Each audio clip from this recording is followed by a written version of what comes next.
About 10,000 years ago, people found that they didn't have to chase their food around all day. They could grow it right there where they were. It's called farming.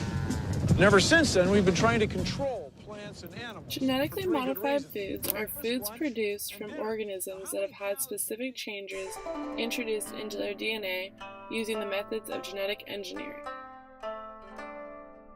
Currently, up to 85% of U.S. corn is genetically engineered, as are 91% of soybeans and 88% of cotton. It has been estimated that upwards of 75% of processed foods on supermarket shelves contain genetically engineered ingredients. You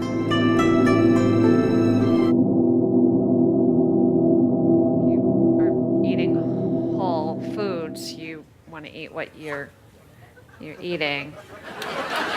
You know what I mean? You want to eat what you see. And you're avoiding processed food, but when the whole food is somehow contaminated,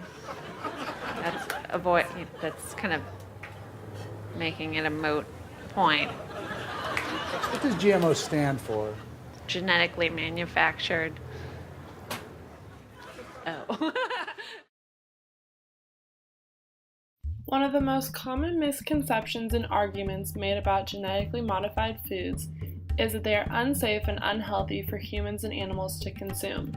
However, research proves otherwise.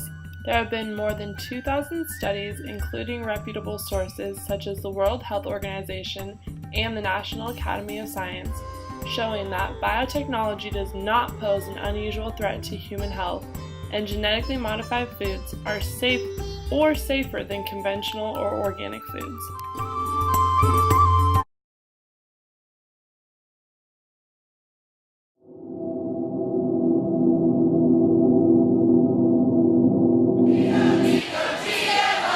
Monsanto is a leading producer of genetically modified seeds and herbicides. In the last quarter alone, Monsanto sold seed, much of it modified, worth more than $4 billion.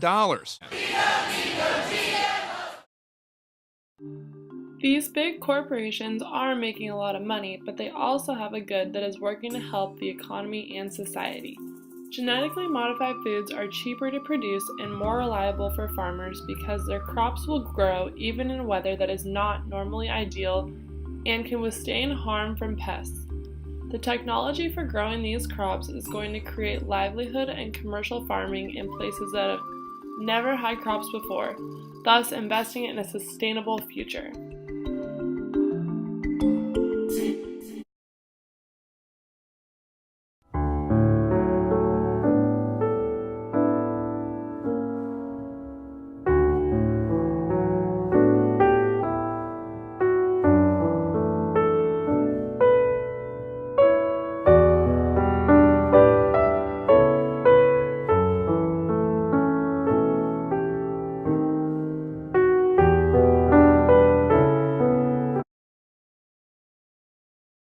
Remind you that 75% of the people we're talking about are in rural areas. If we want to help them to escape poverty, we got to help them to produce more on the resources that they have. And that's why agricultural research is so extremely important. If we can develop drought-tolerant material that small farmers can plant in their environment, they can produce something the next time the drought comes around.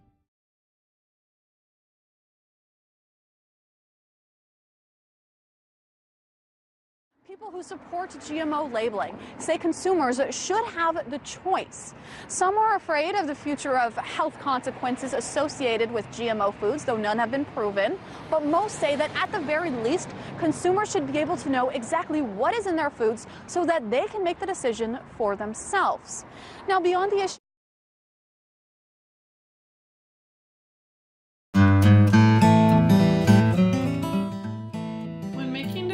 about genetically modified foods, people should consider multiple aspects in order to have a complete understanding and be able to form an educated opinion. The first being the topic related to health.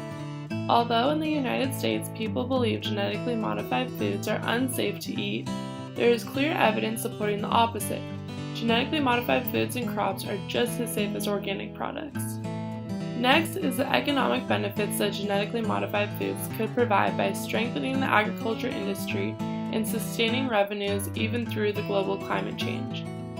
Science is the basis of genetically modified foods and is also important to understand because as the technology advances, there are going to be more ways to improve foods. The last important thing to consider is the ethical dilemma. If science has the means to help millions of malnourished people, why is that not supported by society? It doesn't affect me. I'm not sick. I'm fine. So, What is a GMO? It's a genetically modified organism.